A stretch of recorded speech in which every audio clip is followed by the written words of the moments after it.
अस्सलामुअलैकुम तुहद दोस्त सोफी रफ़ीक तुह अक लटन बे Rafiq sir commerce classes YouTube channels पे वेलकम करान।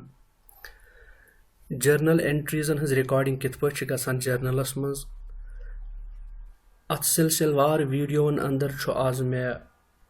10 वीडियो जर्नल के रिलेटेड तुह ब्रोह कन हाजिर करुन। युस यह वीडियो यथ वीडियोस मज कर बह तुह सतन डिस्कस कि कंपाउंड एंट्रीज कम गई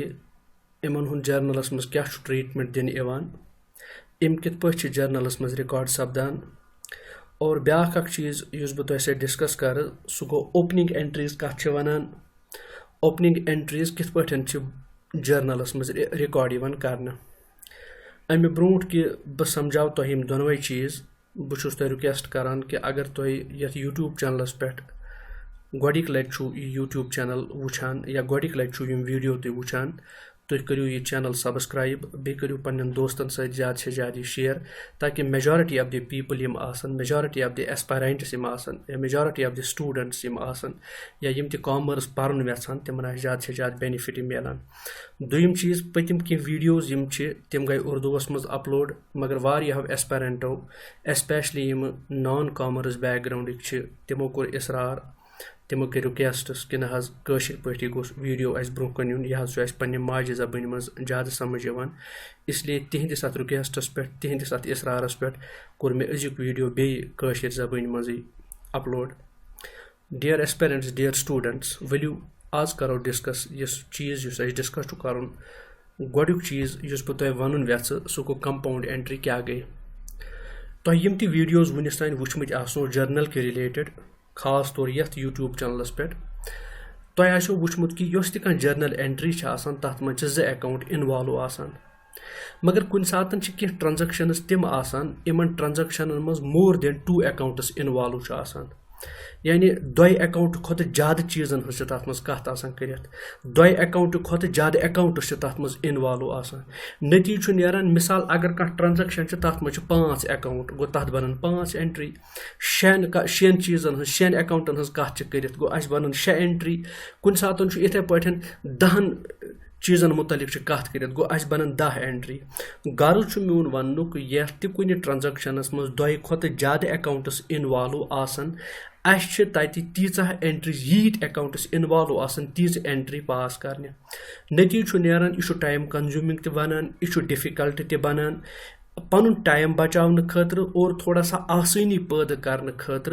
अगर वारियाहन एंट्रीजन कंबाइन करो अगर वारियाहन अकाउंटन कंबाइन करो इंस्टेड करो वारियाह एंट्री पास करने बजाय अगर सिंगल एंट्री पास करो तथ सिंगल एंट्री वन कंपाउंड जर्नल एंट्री। गो तुह वन बे एक लटन कंपाउंड जर्नल एंट्री क्या गई ये कह ट्रांजैक्शन तिस यह ट्रांजैक्शनस मज 2 खुद ज़्यादा अकाउंट इन्वॉल्व आसान तेल बनन तत जर्नल एंट्रीज तो नंबर ऑफ जर्नल एंट्रीज बनन इंस्टेड करो number of journal entries pass तम सारे जर्नल एंट्रीज कंबाइन करान और कंबाइन करने पे सिंगल एंट्री पास करान तथ सिंगल एंट्री कंपाउंड एंट्री वनान। कंपाउंड एंट्री करने सतन क्या गसान अस वक्त बचान अस लेजरस मज जो स्पेस पेपर स्पेस आसान सह बचान और बे सारी खुद यह आसान गसान कि पन सन मेहनत बचान तिकज कि यत 10 ट्रांजैक्शन पास करने तत अके ट्रांजैक्शन पास करें यत 6 ट्रांजैक्शन पास करने तत सिंपल अके ट्रांजैक्शन पास करें। यह कॉन्सेप्ट यह कंपाउंड एंट्री समझाने खतर हाव बह तुह कह एग्जाम्पल्स कह प्रैक्टिकल ट्रांजैक्शंस यमो सतन यह कॉन्सेप्ट तुह क्लियर गि तुम वो तुहदन मोबाइल या कंप्यूटर स्क्रीन पे यस गोडिश कंपाउंड एंट्री बह आज हाव कित पे सह पास कर सह तुह ब्रोह कन यह क्या। November 1 paid to Arun ₹5,250 discount allowed by him 50 ये तुह जर्नल एंट्री पास करान तुह बड़ तवज्जो सान कह एंट्री पारान तुह पढ़ो यह एंट्री अस पेड टू यह पेड बाय कह यह पेड टू अगर पेड बाय आसे तमिक मतलब गो अरुणन दीत अस पोस ये लिखित पेड टू अमुक मतलब गो अस दितमित अरुणस पोस गो अरुणस रुपये दिसमस 5250 डिस्काउंट अलाउड बाय हिम 50 रुपये दिस तमिस डिस्काउंट तमुक मतलब गो अमित अरुणस दारान 5300 रुपये तम दो 500 3 हथो बदल दियो तुह मे 5250 बह दिमो तुह डिस्काउंट 50 रुपये अगर तुम ये ट्रांजेक्शन पे गौर करू ये अरुणन अस पोस दितमित बे तम दितमुत डिस्काउंट गो सिंपली बनन ये 2 एंट्री एंट्री बन युस अरुण कैश दिवान सो बहुत तुम दपान कि यह ट्रांजेक्शन अगर उसूली तौर वो अत 2 जर्नल एंट्रीज बनाने जर्नल एंट्री गई सो युस अरुणस कैश पे करनस बन ब्याक जर्नल एंट्री गई सो युस डिस्काउंटस बन मगर अगर यमो दोयो जर्नल एंट्रीजो बजाय अकी एंट्री बनाओ यम दोनों चीज करो कंबाइन युस अत रिजल्टिंग जर्नल एंट्री यी तथ वन यह गई कंपाउंड जर्नल एंट्री तुम वो एनालिसिस कर बात पत कर बात जर्नल एंट्री पास अगर ये ट्रांजेक्शनस पे गौर करू अरुण अरुणस पत बे कैश बे डिस्काउंट अलाउड डिस्काउंट रिसीव्ड क्या बह वन यह क्या डिस्काउंट रिसीव्ड डिस्काउंट रिसीव्ड अरुणस दारहा बह 5300 रुपये यानी 5300 रुपये दारहा बह अरुणस क्या पेड टू अरुण अमिस वथ नख 5300 रुपये मगर तमिस दित मे टोटल कैश 5250 रुपये तम दित मे डिस्काउंट 50 रुपये यानी यत मे पेमेंट कर 5300 रुपयन हज तत कर मे पेमेंट 5250 रुपयन 50 रुपये बचे मे अत बह वन यह गो डिस्काउंट यानी अरुणन दित मे डिस्काउंट मेनिस बिजनेस दित तम डिस्काउंट ये ट्रेडिशनल अप्रोच फॉलो कर ट्रेडिशनल अप्रोच वन कि Arun personal account personal account क्या अरुण पर्सनल अकाउंट और cash under traditional approach cash real account और डिस्काउंट ये डिस्काउंट नॉमिनल अकाउंट और तुम पता personal account rule debit the receiver credit the giver चूंकि अरुण बनियामुत रिसीवर अम पोस रटमत ये अरुण बनियामुत रिसीवर यह करोन debit the receiver cash real account यह अस निश द्रामुत real account rule debit what comes in credit what goes out चूंकि अस निश कैश द्रामुत अगर अस निश कैश द्रामुत तमुक मतलब गो कैश गोमुत गोज आउट अस कर कैश क्रेडिट रूद सवाल डिस्काउंट क्या डिस्काउंट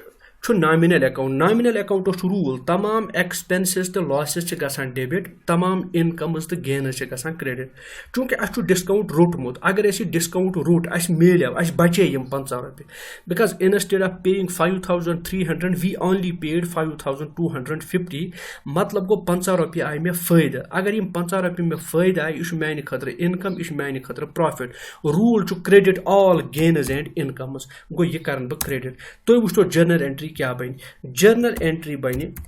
अरुण अकाउंट डेबिट 5300 रुपये टू कैश अकाउंट कूता 5250 रुपये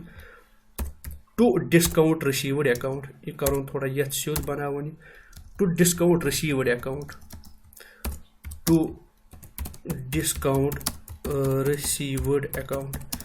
डिस्काउंट रिसीव्ड अकाउंट यम 50 रुपये गो नरेशन बन वो डेबिट तो क्रेडिट साइड आव बराबर यह आव 5300 यह आव यम 5300 debit side credit side 2 entry आए 5300 रुपये यह यम सात नरेशन बनाओ नरेशन बन यानी एक्सप्लेनेशन लिखो एक्सप्लेनेशन अमिच बन सिंपली एक्सप्लेनेशन यम सात लिखो being paid to Arun and he allowed discount being paid to Arun and he allowed discount गो तोरो तय फिक्री युस मे 2 एंट्री आस बनावने दयो बजाय येल मे अकी एंट्री बनाव युस ये एंट्री यत बने यह कॉम्बिनेशन ऑफ 2 एंट्रीज यत वनो यह कि कंपाउंड एंट्री तुम पो ब्रो ब्या ट्रांजेक्शन हाव तुम अम सत मा थोड़ा सा गस तुम थिंग्स बे क्लियर अगर तुम गौर करू ट्रांजेक्शन यत ट्रांजेक्शन रिसीव्ड फ्रॉम हमीद 1900 रॉपि एड फ्रॉम जावेद 400 रॉपि अस दोन नफरन निश पोस रेटमिट रेटमिट हमीदस निश पोस 1900 बेच रेटमिट जावेदस निश 400 गो अगर नजर त्रो अस 2 एंट्री बनावनी एंट्री युस अस कैश रोट हमीदस निश अत बन entry cash account debit to Hamid बेच बनावनी ब्याक एंट्री युस अस कैश रोट जावेदस निश अत बन cash account debit to Javed account बहुत दपान इंस्टेड कि बह बनाव 2 जर्नल एंट्री युस मैंने खतर टाइम कंज्यूमिंग युस लॉट ऑफ एनर्जी मे नी युस लॉट ऑफ स्पेस मे नी इसलिए बेटर कि अगर बह इन 2 ट्रांजैक्शन अकी ट्रांजैक्शन बनाव यो सो ट्रांजैक्शन बन सो बन कंपाउंड एंट्री त्रो तुम ये ट्रांजैक्शन पे नजर अत हमीद ये पोस दीत बेच जावेद अम दीत पोस बे सह कैश इस इमो दोयो दित सह आव अस निश तुम वुझो चीज कैश 1900 रॉपि रोटमुत हमीदस निश जावेदस निश रोटमुत टोटल कैश 400 गो कुल मिला के कैश आमुत 2300 रुपीज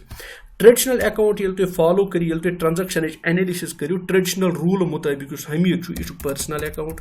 मे अंदाज कि यम चीज वो तुम ऑलरेडी तगान अगर तुम मीन सारी पतिम वीडियोज अपलोड ये चैनलस पे गमत कम से कम जर्नलस रिलेटेड 9 वीडियो पथ कुन अपलोड गमत अगर तुम तम वुचमत तुम तरी पाने फिक्री कि युस हसा ये हमीद यह हसा personal account traditional approach follow करें युस जावेद तह पर्सनल अकाउंट जावेद तह पर्सनल अकाउंट बिकॉज यह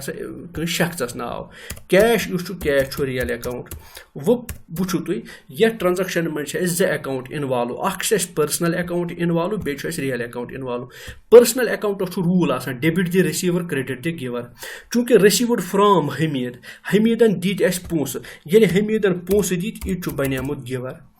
जावेदन दीत पोस यह बनियामुत गिवर गो यम दोनवे रिसीवर कि यम दोनवे गिवर रूल क्या debit the receiver credit the giver गो यह कर क्रेडिट यह कर क्रेडिट रूद सवाल real account rule debit what comes in credit what goes out अगर हसा आव कम्स इन गोस यह करूँ डेबिट अगर गोज आउट गोस यह करूँ क्रेडिट अगर तुम गोर यह ट्रांजैक्शन पे करू चूंकि हमीदन ये मे कैश दुत जावेदन दुत मे कैश यम दोनवे कैश आए इकवटे मेनिस बिजनेस मज गो कैशस गो कम्स इन अगर कैशस गोमुत कम्स इन यह बन डेबिट व्हाट कम्स इन यह कर बह डेबिट थो तो नजर जर्नल एंट्री क्या बन जर्नल एंट्री बन कैश अकाउंट डेबिट कूता कैश अकाउंट डेबिट यह 2300 rupees 2300 rupees cash 2300 rupees 2300 rupees 2300 rupees टू कम दुतमुत यह हमीदन दुतमुत टू हमीदस अकाउंट तम दुतमुत 1900 रुपये 1900 बे दुतमुत जावेदन गो टू जावेद अकाउंट तम दुतमुत 400 रुपये गो ये तुम नरेशन अत एक्सप्लेनेशन दियो explanation being cash received from Hamid and Javed hope कि यमो दोयो ट्रांजैक्शनों से तोर तो फिक्री कि कंपाउंड एंट्री वन मोन मुदा तो मकसद क्या और इम कित पे पासान गसान मगर थोड़ा सा मजीद वजाहत करने खतर रटू तो यह एंट्री नवंबर 8 गमच एंट्री तुम वो ये कसा ग्रुप ऑफ ट्रांजैक्शन गोडुक गुड्स परचेज्ड कैश अस हित गुड्स कर परचेज रुपयन नगदस पे फर्नीचर परचेज्ड यह नगदस पे कैश पेड टू रमनस दितमित पोस पे पेड सैलरी इन कैश तनख्वाह मुलाजिमस दितमुत पे पेड रेंट 1400 बे दितमित 1400 रुपये रेंट नवंबर 8 पे अकी ट्रांजैक्शन गमज इन सारे मज कैश इन्वॉल्व नत अगर तुम वो यह गो गुड्स परचेज्ड गई फर्नीचर गो 2 रमनस दितमित पोस तो गई 3 सैलरी दित तो गई 4 रेंट दित तो गई 5 गो अस बनावनी 5 एंट्री मगर 5 एंट्रीजन अगर बह इकवटे कंबाइन कर कम्बिनेशन कर अकु ग्रुप कर instead of passing on 5 entries I will only pass a single entry so बन कंपाउंड एंट्री वली वो अत कित पे बनावो कंपाउंड एंट्री गोड करू तुम एमिच एनालिसिस गोड वो अत यम 8 नवंबर ट्रांजेक्शन इन ट्रांजेक्शन मज क्या असली इन्वॉल्व अगर तुम गौर करो गोडिकस पे गुड्स परचेज फॉर कैश होतमुत नकद रुपयन गुड्स गो या अत मज गुड्स मगर मे वो बार बार ये गुड्स इस्तेमाल गत वन तत हेको यह हसा परचेज गो या वनु तुम अत गुड्स नत परचेज दुम क्या अत मज बे फर्नीचर परचेज गो बे अत मज फर्नीचर त्रीम चीज क्या पेड कैश टू रमन बे अत मज रमन रमनस पोस दितमित चूरिम चीज क्या अत मज पेड सैलरी गो दिसम सैलरी पंचम चीज क्या अत मज दिसम रेंट गो गुड्स हेत फर्नीचर हेत रमनस दित पोस सैलरी दिस रेंट दित मगर यह सोरे तेल मुमकिन ये खतर क्या दितमुत कैश दितमुत थो नजर ट्रेडिशनल अप्रोच करो गुड्स गई रियल अकाउंट शाबाश समझ आ होप कि तुम कॉन्सेप्ट अंडरस्टैंड गसान गुड्स रियल अकाउंट फर्नीचर कुछ अकाउंट फर्नीचर चीज और चीजन यम चीज यम बिजनेस मज एसेट्स तिमन सारे वन यम हसा गई रियल अकाउंट्स रमन शख्स नाव यह नेचुरल पर्सन यह गो तेल पर्सनल अकाउंट यह गो पर्सनल अकाउंट यह पर्सनल अकाउंट अच्छा अम पे तुम पता सैलरी सैलरी तनख्वाह अगर तनख्वाह यह तो तनख्वाह कि अकाउंट्स तम गई एक्सपेंसेस और एक्सपेंसेस कि सूरत मज वन यम हसा गई नॉमिनल अकाउंट यम हसा गई nominal account rent rent it self of expense expense आसने कि सूरत मज नॉमिनल अकाउंट पो तुम पता कैश कैश चीज यह रियल अकाउंट गो अगर तुम गौर करो ये मज रियल अकाउंट अड़ पर्सनल अकाउंट तो अड़ नॉमिनल अकाउंट वन तुम याद पावन इन फार्मुलाज क्या तुम पता real accounts formula debit what comes in credit what goes out करू तुम फोकस गुड्स परचेज तुम हेतु माल तुम हेतु गुड्स ये तुम गुड्स हेतु यम आय गो गुड्सन गो कम्स इन अगर गुड्सन गो कम्स इन रूल क्या डेबिट व्हाट कम्स इन गो यह डेबिट कर अम पे हेतु तुम फर्नीचर फर्नीचर रियल अकाउंट अत rule debit what comes in credit what goes out चूंकि फर्नीचर हेतु तुम फर्नीचरस गो कम्स इन यह आव बिजनेस मज तेल यह डेबिट कर पत पकू तुम पेड कैश टू रमन तुम रमनस दितमित पोस Raman personal account rule debit the receiver credit the giver बह निम पाज तुम दियो पन्निस दिमागस पे स्ट्रेस तुम दियो पन्निस दिमागस पे जोर वनु तुम मे युस यह रमन रमन रटिया पोस किन दीत पोस शाबाश पेड कैश टू रमन दितमित रमनस पोस रमन बनेवा रिसीवर ऑफ कैश किन गिवर ऑफ कैश शाबाश वेरी गुड रमन बनेव रिसीवर ऑफ कैश रमन रट पोस और ये रमन पोस रट रूल क्या डेबिट दि रिसीवर अम पे सैलरी सैलरी खर्च ये खर्च nominal account rule debit all expenses and losses go salary तक डेबिट रेंट रेंट एक्सपेंसेस यह नॉमिनल अकाउंट अगर यह nominal account rule debit all expenses पत वो तुम चीज इन सारे खतर द्राव कैश गुड्स हेत कैश द्राव फर्नीचर हेत कैश द्राव रमनस दित पोस तो कैश द्राव तनख्वाह दित तो कैश द्राव अच्छा रेंट दिस तो कैश द्राय गो कैश अत गोमुत सॉरी कैश गोमुत गोज आउट अगर कैश गोमुत गोज आउट रूल क्या debit what comes in credit what goes out go तुम वो ये ट्रांजेक्शन एनालिसिस कर सारी चीज डेबिट गसान मगर अख चीज क्रेडिट गसान सह कुछ चीज क्रेडिट गसान my dear students my dear friends अख चीज क्रेडिट गसान सह कैश क्रेडिट गसान कैश गसान क्रेडिट सॉरी टेक्निकल एरर आव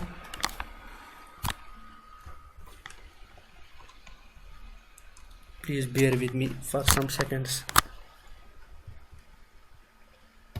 सो बहुत दपान यम तथ मज गुड्स फर्नीचर रमन सैलरी या रेंट यम सारी डेबिट करें और अख चीज कर क्रेडिट अगर बह इन इंडिविजुअल एंट्रीज बनावा तुम वो पाने कज एंट्री बनान गुड्सन खतर बन अख फर्नीचरस अख रमनस अख सैलरी अख तो रेंटस अख गो कुल मिला के पेहन मे 5 एंट्री बनाने बल्कि 5 बजाय कर बह अक एंट्री पास सो एंट्री क्या बन तुम वो बह कर सो एंट्री ये पास एंट्री बन गोथी गुड्स अकाउंट गसन डेबिट या जिस में तुम वो गुड्स बजाय क्या परचेजेस गुड्स अकाउंट गसन debit goods account debit amount کوٗتاہ چھُ گُڈسَس گُڈٕس اٮ۪کاوُنٛٹ ییٚلہِ ڈیبِٹ گژھِ یہِ چھُ 4,000 رۄپیہِ گُڈٕس اٮ۪کاوُنٛٹ گژھِ ڈیبِٹ 4,000 اچھا سۭتۍ چھُ بیٚیہِ فٔرنیٖچَر اٮ۪کاوُنٛٹ تہِ گژھِ debit 3,000 furniture account gas debit 4,000 रुपया इसका डेबिट हो जाएगा इसका फर्नीचर का डेबिट 3,000 हो जाएगा फिर उसके बाद फर्नीचर के बाद हमारा रमन है तो रमन भी डेबिट हो जाएगा रमन ती gas debit Raman account debit इसका भी 2,090 रुपया हो जाएगा ये गैस 2,009 रुपये डेबिट बेच सैलरी अकाउंट ये ती गैस डेबिट सैलरी अकाउंट ती गैस डेबिट 7,600 रुपये रेंट अकाउंट ती गैस डेबिट रेंट अकाउंट ती गैस डेबिट ये गैस डेबिट 1,400 रुपये कुल मिला के इन सारे गैस अकाउंट क्रेडिट सह गो टू कैश अकाउंट इन सारे हूँ टोटल इकवटे गैस क्रेडिट इन सारे हूँ टोटल कर पे वो तुम यह 18,009 रुपये यह करो तुम क्रेडिट इत पे compound entry compound entry concept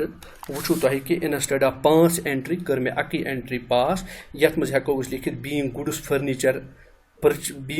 furniture purchased salary and rent paid also given some cash to Raman यह इत पे तुह तरन फिक्री कि कंपाउंड एंट्री कत चीज़ वन होप डियर व्यूअर्स तुह फिक्री तोरमुत कि मे मुदा वनुक कि कंपाउंड एंट्री क्या बह कर अक लटन बे तुह रिपीट कंपाउंड एंट्री वन मे सो एंट्री यत तुह वारिया अकाउंट इन्वॉल्व आसन और इंस्टेड ऑफ वारिया एंट्री तिमन एंट्रीजन बदल करू तुम अक एंट्री पास तथ सिंगल एंट्री यस वारिया बदल यी पास कर तथ एंट्री वन यह हसा गई कंपाउंड एंट्री दुयम चीज दुयम आस्पेक्ट युस मे अजकि वीडियो तुह सतन डिस्कस कर समझावन सो गई ओपनिंग एंट्री क्या my dear students my dear viewers my dear friends तुम समझो अख कत असल पे ओपनिंग एंट्री नाव वन ये कह वरी क्लोज गि बुक्स ऑफ अकाउंट्स करान क्लोज वरी गसन सतन बुक्स ऑफ अकाउंट्स करान क्लोज से फॉर एग्जांपल 2019 डिसंबर वोत अस कोर क्लोज पगह ये नो वरी शुरू गि यानी 1 जनवरी 2020 अमुक मतलब गो यम सातन वरी क्लोज गसान पतमी वरी कह एसेट्स पतमी वरी कह लाइबिलिटीज या पतमी वरी कैपिटल सो कह मौजूद मिसाल वरी गो क्लोज स्टॉक मौजूद वरी गो क्लोज फर्नीचर मौजूद वरी गो क्लोज बिल्डिंग मौजूद वरी गो क्लोज लैंड मौजूद इन सारे एसेटन तुल बह फायदे इन वालिस वरियस मज या पतमे वरी कह लाइबिलिटी यम मे कैरी फॉरवर्ड कर मे ब्रोह कुन पकड़ नयस वरियस कुन गो गर्ज ये तुह कह वरी क्लोज करू अकाउंटिंग ईयर करू क्लोज बुक्स करू बंद नो वरी ये तुह शुरू करू नए वरी के शुरुवसी पे पेनो तुह परसिक कह एसेट्स परसिक कह लाइबिलिटीज या परसिक कह कैपिटल यह पे तुह नए वरी कन बुकन मज फॉरवर्ड अन ब्रॉड फॉरवर्ड कर करंट वरी कन बुकन मज अजकन बुकन मज यानी 2018 कत मज गि ट्रांसफर 2019 मज 2019 कत मज गि ट्रांसफर 2020 मज ये 2020 गि क्लोज यम अत अकाउंट बैलेंसेस तम पकनावो ब्रो 2021 कुन गो वरी कि शुरुवस पे गोच एंट्री यी बनाने यम एंट्री जरिए ट्रांसफर करोक तिम एसेट्स तिम लाइबिलिटीज तो सो कैपिटल पतमे वरी बिजनेस किस एंडस पे और अजकि वरी वो बिजनेस के शुरुवस पे तथ एंट्री वन यह गई ओपनिंग एंट्री बह कर बे एक लट तुह रिमाइंड ओपनिंग एंट्री गई सो एंट्री यम सतन वरी ओपन गि यम सतन बुक्स ऑफ अकाउंट्स ओपन करो नए वरी बुक्स ऑफ अकाउंट्स अत मज क्या रिकॉर्ड कर अत मज रिकॉर्ड कर लास्ट ईयर युस वरी मकलियाव तम वरी किस एंडस पे यम एसेट्स अस निश अवेलेबल यम liabilities last day of the business last day of the previous year पतमे वरियुक आखिरी दह तम दह किस आखिरस पे क्या एसेट्स अस निश या क्या लाइबिलिटीज अस निश या क्या कैपिटल अस निश वन अवेलेबल यमुक ये बेनिफिट तुलो फ्यूचरस मज बे जरूरत लगे इज बैलेंस नयस वरियस कुन ब्रॉड फॉरवर्ड करो और यमन सारे चीज़न मुतलिक एंट्री बनाओ वरी के शुरुवस पे तथ एंट्री वन ओपनिंग एंट्री मुतलिक गि कत याद थी यम ते ओपनिंग एंट्री मज एसेट्स आसन अमुक रूल थो याद ओपनिंग एंट्री मज यम ते एसेट्स आसन तम सारे डेबिट गसान बहुत तुम वन ओपनिंग एंट्री खतर थो तुम रूल याद यम ते एसेट्स आसन तम डेबिट गसान यम ते लाइबिलिटीज आसन लाइबिलिटीज यम ते आसन तिम छ क्रेडिट गसान और अगर एसेट तो लाइबिलिटीज डेबिट क्रेडिट करने पत्ते तोह बैलेंस आयो क्या डिफरेंस आयो तोह मतलब डिफरेंस यून क्या गो तो पता dual aspect concept one debit credit हमेशा बराबर आसान यीचा तह जर्नल एंट्री वुनिस तान बनो यीचा डेबिट साइड अमाउंट तुत क्रेडिट साइड ये तुम ओपनिंग एंट्री बनू डेबिट साइड यम एसेट्स तुम रिकॉर्ड करो बे क्रेडिट साइड तुम लाइबिलिटीज रिकॉर्ड करो उसूली तौर गन बैलेंस बराबर गई अगर बैलेंस इन बराबर गई नी यानी एसेटन तो लाइबिलिटीज आय न बराबर तेल बैलेंस फिगर सह बेसिकली कैपिटल आसान और सह बैलेंस फिगर पो तुम कैपिटलस मज ट्रांसफर कर यह कॉन्सेप्ट तो ओपनिंग एंट्री हूँ कॉन्सेप्ट समझाने खतर हाव बह तुम एग्जाम्पल तम सत कॉन्सेप्ट मजीद क्लियर तुम त्रो नजर कॉन्सेप्ट तुम वो pass opening entry illustration 1 April 2006 सिंगज assets and liabilities are as follows 1 April 2006 हसा यानी 2005 गोमुत क्लोज 31 मार्चस पे पगह नो वरी 1 अप्रैल और ये कल बुक्स कर क्लोज कल रात कुत ये सत बिजनेस ऑफिस कोर बंद अकाउंटिंग बुक्स कर क्लोज अकाउंटिंग बुक्स क्लोज करने पत 31 मार्च 2005 बह वन कत 31 मार्च 2005 ये बुक्स कर क्लोज पगह गो नो वरी शुरू 1 अप्रैल 2006 31 मार्च 2006 गो कल वरी क्लोज पगह गो 1 अप्रैल 2006 शुरू या तुम बनो ये बना बह एंट्री कल हसा बह वन 1 जनवरी 2006 तुम गो अम सत ज्यादा क्लियर 1 जनवरी 2006 कल 31 दिसंबर 2005 पगह आव 1 जनवरी 2006 ये कल बुक्स ऑफ अकाउंट्स कर क्लोज तत वुच एसेट कैश 6,000 रुपये अवेलेबल बिजनेस मज बैंकस मज 17,000 रुपये स्टॉक 3,000 बिल्स रिसीवेबल ग समझुन गई डेटर्सी बिल्स रिसीवेबल कम गई जस्ट लाइक डेटर्स गई तम कर्जदार पोस दारान 7,000 रुपये बिल्स रिसीवेबल डेटर्स कर्जदार तम डेटर्स कम गई अस पोस दारान हु ओ अस जो मुझको दारते हैं जो हमको दारते हैं तम one debtors building 7,000 investment 30,000 furniture 4,000 चूंकि तुम पी गोड़े लिखित सारी एसेट्स पे लाइबिलिटी बिल्स पेएबल मे कम बिल पे करने तम 5,000 क्रेडिटर्स गई पोस बदार टू होम आई ओ जिनको मैं दारता हूँ तम गई 9,000 बे रमनस हेतमुत लोन मे वोनमो ये तो तुम ओपनिंग एंट्री पास करो ओपनिंग एंट्री पास करने खतर लाजमन तुम याद थवन तुम प्रत कह एसेट कर डेबिट और प्रत कह एसेट कर क्रेडिट गो वो तो तुम गोड़ एसेट कुस अत सह करोन debit asset cash asset cash यह करोन डेबिट गो cash account debit cash account debit वो कूत कैश 6,000 गो तुम करो कैश अकाउंट डेबिट गो 6,000 रुपये कर डेबिट कैश अकाउंट डेबिट गो 6,000 रुपये करो तुम डेबिट ये 6,000 रुपये कर डेबिट तुम गो 6,000 बे क्या तुम पाने वुचान अम पतन कैश अकाउंट पत ब्या चीज़ा अत सह बैंक डेबिट करोन ये गो बैंक 17,000 ये करोन डेबिट बैंक अकाउंट डेबिट ये करोन डेबिट बैंक अकाउंट डेबिट 17,000 रुपये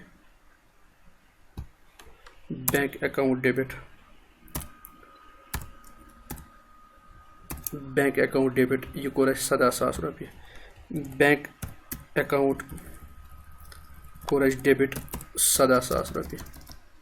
बेहतर गो यह एग्जैक्टली लाइन मज कुन बैंक अकाउंट डेबिट कोर 17,000 बहुत दपान यम तुम एसेट्स तम करो तुम डेबिट यम तुम लाइबिलिटी तम करो तुम क्रेडिट गो बैंक कोर मे डेबिट अम पे वो बे कुछ एसेट सह डेबिट कर रिपीट तुम बार बार कर ओपनिंग एंट्री ये तुम पास करो यम ते एसेट्स तम डेबिट कर कैश एसेट यह कोर मे डेबिट बैंक एसेट यह कोर मे डेबिट अम पे ब्या एसेट अत वन stock stock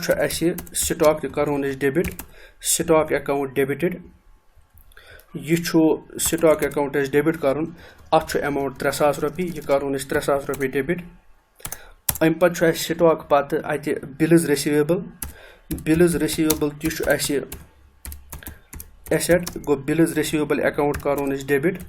bills receivable account debit अत अमाउंट टोटल सपदान 7,000 रुपये तो करोन 7,000 रुपये डेबिट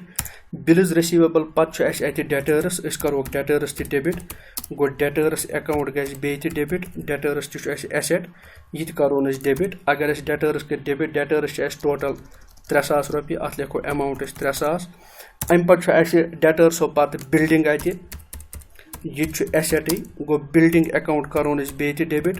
बिल्डिंग अकाउंट ये डेबिट करो बिकॉज इट इज एसेट करोन रिकॉर्ड यह 7,000 यह करोन डेबिट यह गो 7,000 बे इन्वेस्टमेंट यह एसेट इन्वेस्टमेंट अकाउंट करोन डेबिट इन्वेस्टमेंट अकाउंट करोन डेबिट रिपीट कर रहा हूँ जब भी आप ओपनिंग एंट्री बनाओगे सारे एसेट्स आपको डेबिट करने पड़ेंगे यह वो तुम इन्वेस्टमेंट 3,000 रुपयन बे लास्ट एसेट तथा वन फर्नीचर अकाउंट गो तेल डेबिट कर अगर फर्नीचर अकाउंट डेबिट करोन यह फर्नीचर बेटा 4,000 रुपये यह 4,000 रुपये ये तुम रिकॉर्ड करू इत पे सारी एसेट्स गसान रिकॉर्ड वन रिकॉर्ड करने लाइबिलिटीजन मज गोच liability to bills payable account bills payable 5,000 रुपये यह करू तुम रिकॉर्ड 5,000 बे क्रेडिटर्स गो बह लिख टू क्रेडिटर्स यह करू तुम रिकॉर्ड टू क्रेडिटर्स यह करोन credit to creditors account creditors total 9,000 यह करोन रिकॉर्ड बे हेतमुत लोन रमनस अगर लोन हेत यह लोन तह सान खतर कर्ज यह लाइबिलिटी इसलिए कर बह रमन सुंद अकाउंट तह क्रेडिट गो बह कर टू रमनज अकाउंट यह गो टू रमनज लोन अकाउंट अमिस रमनस मे हेतमुत टोटल 13,000 रुपये लोन यह 13,000 रुपये कर बह रिकॉर्ड रमन सदिस अकाउंटस मज यह लाइबिलिटी यह गो 13,000 रुपये कर रिकॉर्ड अगर तुम इत पे वो एसेट साइड तो लाइबिलिटी साइड गस बराबर गसन इत पे आम जर्नल एंट्रीजन मज वुचान तुम पी कि ड्यूअल आस्पेक्ट कॉन्सेप्ट डेबिटस गसन बराबर क्रेडिटस मगर ये सात तुम ये डेबिट एसेटन हूँ टोटल करू नुमन टोटल बह वन हाईलाइटेड पोर्शन ये बह इहुंद टोटल वुचान सह नीर तुह 1,40,000 रुपये मगर ये सात तुम क्रेडिटन हूँ टोटल करू क्रेडिट नीरन तुह टोटल गई 9 तो 5 गई 14,000 14 तो प्लस 3 गई नीर 27,000 तुह गो डेबिट साइडस मज टोटल 1,40,000 रुपये क्रेडिट साइडस मज टोटल 27,000 रुपये इनिशियल स्टेज पे मे तुम वोन बैलेंसिंग फिगर अत सह बैलेंसिंग फिगर कैपिटल बिकॉज तुह यह पानस ते पता अकाउंटिंग इक्वेशन ये मे तुम पर्नोमुत अकाउंटिंग इक्वेशन तुम चैनलस पे तुम लेक्चर्स वो यूट्यूब चैनलस पे तक मे तुम वोनमुत एसेट्स कैपिटल प्लस लाइबिलिटीज गो ये सारे एसेटों मज 1,40,40,000 रुपये एसेट तिमन 1,40,40,000 मज कर्जदारन हूँ कर्ज 27,000 रुपये तमुक मतलब गो ये टोटल मेनिस बिजनेस प्रॉपर्टी 1,40,40,000 तथ पे कर्जदारन हूँ कर्ज 27,000 गो मालिकस कूत पन पोस तेल बिजनेस मज 1,13,000 गो 1,13,000 यह तेल कैपिटल लिखो यह हसा to capital account capital account में क्रेडिट कर यह टोटल 1,13,000 रुपये गो तुल फिक्री यह 1,13,000 यह balancing figure between assets minus liabilities और ये तुम अत नरेशन बनू नरेशन बन बीइंग ओपनिंग एंट्री पासड बहुत बे एक लट तुम कनक्लूड यह कत वन ओपनिंग एंट्री गई सो एंट्री पतम वरी यम क्लोजिंग बैलेंसेस एसेटन हज लाइबिलिटीजन हज तो कैपिटल ये नो वरी शुरू कर नए वरी के शुरुआस पे गोच एंट्री बनान जर्नलस मज सो ओपनिंग एंट्री बनान ओपनिंग एंट्री सत ट्रांसफर कर पतम वरी के एसेटन हज बैलेंस लाइबिलिटीजन हज बैलेंस तो बे कैपिटल बैलेंस होप ओपनिंग एंट्री मुतलिक वोनमो मे तुम रूल यह कि यम ते एसेट्स तम करू तुम डेबिट यम ते लाइबिलिटीज तम करू तुम क्रेडिट और अगर यम दोनों चीज बैलेंस गए तो वेल एंड गुड अगर गए न बैलेंस कहीं तेल अतन पर रकम लाइबिलिटी साइडस मज सह कैपिटल अकाउंट बैलेंस करू तुम ट्रांसफर कैपिटलस होप माय डियर फ्रेंड्स कि अजुक मीन कोशिश यह तुम पसंद आमज पन्ने माज जे अंदर कर मे तुम अकाउंटिंग कॉन्सेप्ट समझावन कोशिश अगर तुम यह पसंद वो तुम करू यह लाइक क्या तुहद लाइक करने सत मिल मे हौसला अफजाई बे रूजू तुम यह पन्न फ्रेंड्सन सत शेयर करान आज खतर वारिया शुक्रिया thanks for giving your time fee Aman Allah.